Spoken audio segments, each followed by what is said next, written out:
मुद्दे को लेकर रहे थे, ये बहुत ही इम्पोर्टेंट और ख़ास है। मेरा ऐसा मानना है कि मालेगांव के उर्दू साथी जो है तो वो अपनी कलम से जो है तो लीडरान को पैदा करते हैं और ये आज के जो जनरेशन है एमडीएफ के नौजवान, ये इनकी एक शुरुआत है। ये एक अभी फ़िलहाल तो गैर मारूफ है, लेकिन अगर प्रिंट मीडिया या हमारे जर्नलिस्ट लोग ने, सीनियर जर्नलिस्ट लोगों ने अगर उसको सही ढंग से मजबूत तौर पे आवाम के दरमियान पेश किया तो अवामी काम भी हो सकते हैं और ये अच्छे लीडर भी बन सकते हैं। इस कॉन्फ्रेंस के जो सदर है एहतिसाम शेख बेकरी वाला, जो एमडीएफ के प्रेसिडेंट है। एहतिसाम शेख का क्वालिफिकेशन कंप्यूटर इंजीनियर है वो, और एक बिजनेसमैन भी है और एकता फाउंडेशन के सदर रह चुके हैं और एकता फाउंडेशन के जरिए उन्होंने बहुत सारे सामाजिक काम भी किए। आज वो एमडीएफ के प्रेसिडेंट की हैसियत से यहाँ पे मौजूद है। और इमरान राशिद जो कि एमडीएफ के नायब सदर है। इमरान राशिद का नाम मालेगांव के अंदर शायद ही बहुत कम लोग, ऐसा लगता है कि इमरान राशिद कम उम्र एक नौजवान जो एक शायर है, लेकिन नेशनल लेवल पे और इंटरनेशनल लेवल पे अगर आप देखेंगे एक अच्छे नाजिम भी है और एक अच्छे शायर भी है और वो क्वालिफाइड जर्नलिस्ट भी है। मालेगांव में बोला जाता है जर्नलिस्ट मीन्स वो कौन, मतलब जो किसी पेपर से मुंसलिक है वो जर्नलिस्ट, लेकिन कुछ लोग यही बोलते हैं जर्नलिस्ट कौन, जो क्वालिफाइड, तो सर्टिफाइड जर्नलिस्ट है। हमारे यहाँ बीच उसामा आजमी साहब है जो सीनियर सोशल वर्कर है और इस पार्टी के तर्जुमान भी है वो। और इसी के साथ हमारे यहाँ बीच है साबिर मास्टर जो इस पार्टी के इस तंजीम के सदर है, और एक हमारे भाई अबूजर गफ्फारी जो मैकेनिकल इंजीनियर है, और नदीम शेख ये भी एक बिजनेसमैन है, इरफान ये एक इंजीनियर है। तो इस यानी तंजीम के सभी मेम्बरान ना तो भक्त है, ना मुरीद है, ना किसी के चेले हैं। ये सारे अपने बलबूते पे यहाँ पे खड़े हुए एक स्टैंड लिए है जो मालेगांव के अवामी बुनियादी मसाइल को लेकर चल रहे हैं। आज राजधानी हो राजधानी राजधानी। उसके बाद में जो क्वेश्चन आंसर सेशन होगा तो हमारे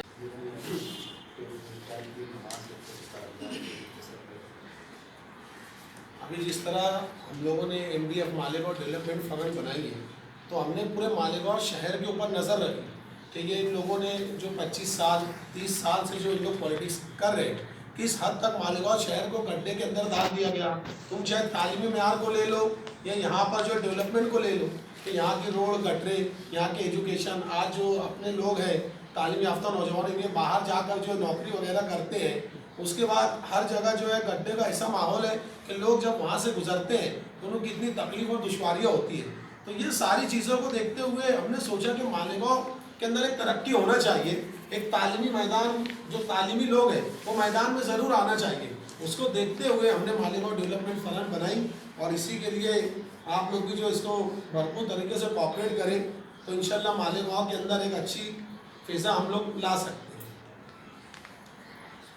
सड़कों की मरम्मत और गले नहीं भरे गए तो ठेकेदारों पर आरटीआई लागू कर एफआईआर दर्ज की जाएगी। मालेगांव डेवलपमेंट फंड, मालेगांव शहर के तरक्की पसंद नौजवानों की तंजीम मालेगांव डेवलपमेंट फंड एमडीएफ की जानिब से 7 अगस्त, 19 अगस्त और 24 अगस्त और 26 अगस्त और 6 सितंबर 2020 तक शहर की खस्ताहाल सड़कों की मरम्मत और गढ़ों की भर को लेकर कुल 5 memorandum corporation commissioner, deputy commissioner को दिए गए थे। इसी तरह से 6 सितंबर 2020 को डिप्टी कमिश्नर की ऑफिस में शाम 5 बजे से रात 8:30 बजे तक धरना दिया गया। दूसरे रोज कारपोरेशन की जानिब से रास्तों की दुरुस्ती के लिए 3 करोड़ 84 लाख की मंजूरी दी गई। इस पर अमली तौर पर काम दिखाई न देने के बाद मालेगांव डेवलपमेंट फंड ने प्रभाग नंबर 2, 3, 4 जाकर प्रभाग मुख्य अधिकारी को काम की शुरुआत और बजट को लेकर लेटर भी दिए।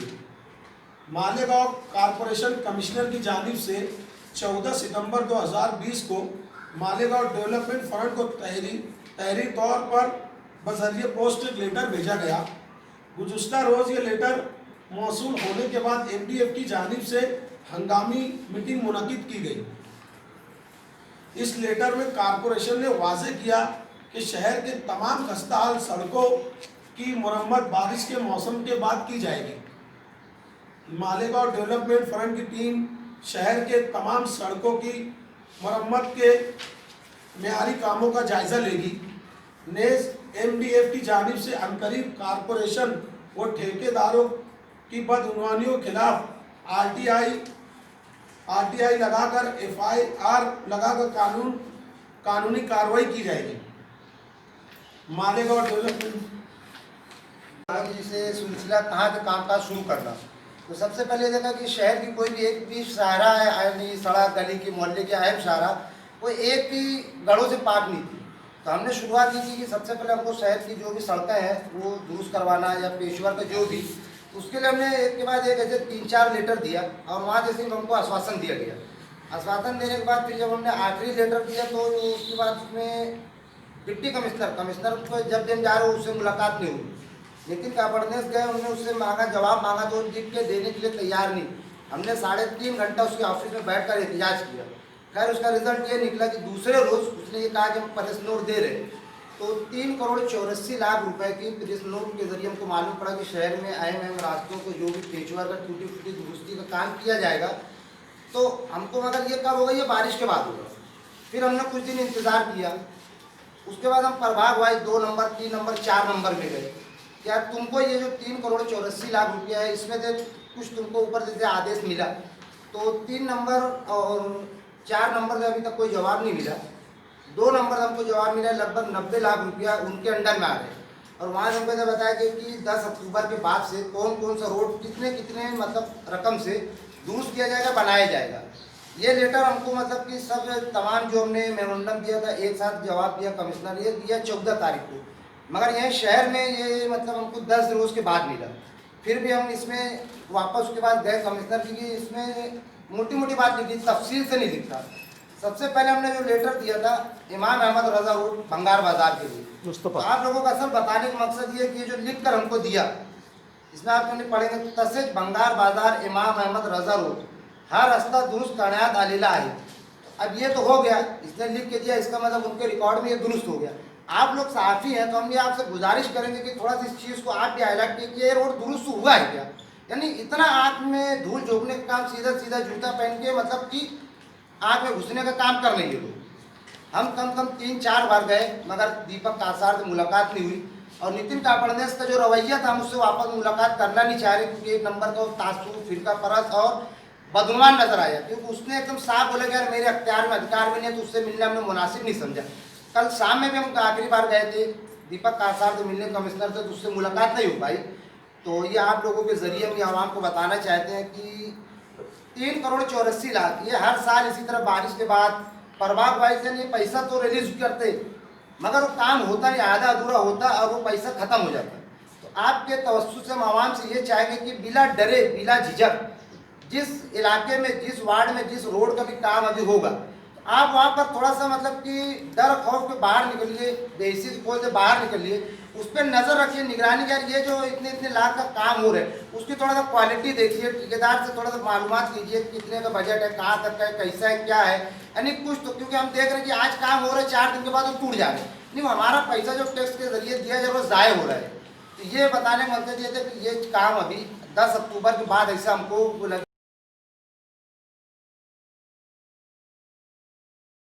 अहमद रजा रोड का काम हो गया है।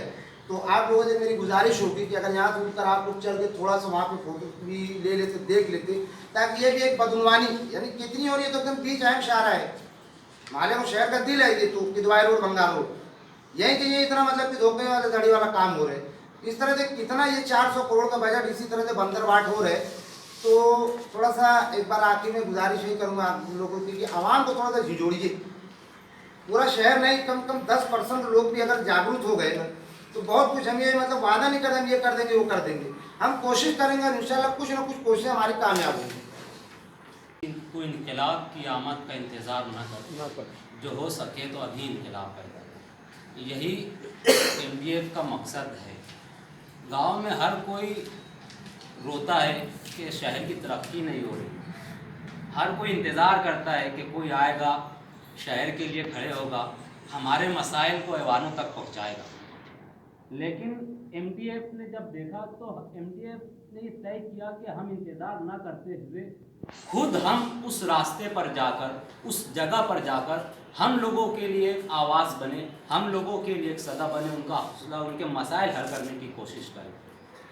तो एमटीएफ का मकसद तामीर से लेकर तालीम तक और समाजियात से लेकर अखलाकियात तक के मसाइल को हल करना, ये एमटीएफ का मकसद है।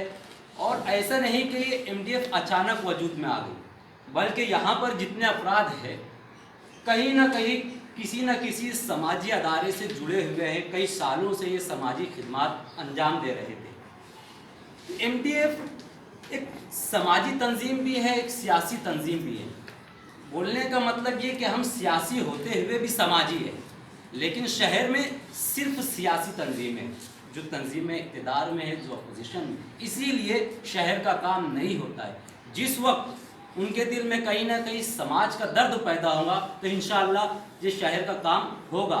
लेकिन अब हमें इंतज़ार नहीं करना है, हमारी एक कोशिश है, हो सकता है अल्लाह हमें इसमें कामयाबी अता फरमाएगा। जवाब भी मिल गया और उन्होंने खुले तौर से यहाँ लिखा है कि आपल्या पत्राची दखल घेऊन तातडीने रस्ता दुरुस्तीचे नियोजन करण्यात आले आहे। यानी हमारे लेटर देने के बाद फौरन उस पर जो एक्शन लिया गया और रास्ता दुरुस्त करने के लिए जो है वो लोग ने नियोजन किए, जो भी मनसूबाबंदी बनाए, तो ये असर हुआ एमडीएफ का। मैंने किसी अखबार में पढ़ा था कि लेटर बहुत दिए जाते हैं, मेमोरेंडम बहुत दिए जाते हैं, लेकिन कभी कारपोरेशन की जानिब से जवाब नहीं मिलता है। तो शायद उसकी वजह यह हो सकती है कि जो वहाँ पर लेटर देते हैं सिर्फ फोटो खिंचाने के लिए और आवाम को बेवकूफ़ बनाने के लिए लेटर देते हैं। एमडीएफ ने ईमानदारी से 2 से ढाई महीना उस पर मेहनत की, आज हमको उन्होंने लिखे में दिए। इसके अलावा हमारे पास वार्ड वाइज भी हमें जो डिटेल मिली है, प्रभाग नंबर 4 से भी हमें डिटेल मिली है, और उसका खास मकसद बस सिर्फ ये है कि एमडीएफ आज शहर के हक में खड़ी हुई है, ईमानदारी के साथ खड़ी हुई है, कोई अपने ज़ाती मुफाद के लिए नहीं खड़ा हुआ है, ना ही किसी का सियासी बैकग्राउंड है, बल्कि ये ऐसे लोग हैं जो कौम मिल्लत के लिए अपने आप को कुर्बान करने के लिए तैयार है। यही मकसद था। और दूसरी बात, एमडीएफ तालीमी लाइन से भी मेहनतें कर रही है। जैसे अभी जो इनकम सर्टिफिकेट बोनाफाइड हो जाता है, इनकम सर्टिफिकेट, नेशनलिटी, डोमासाइल और भी दीगर जो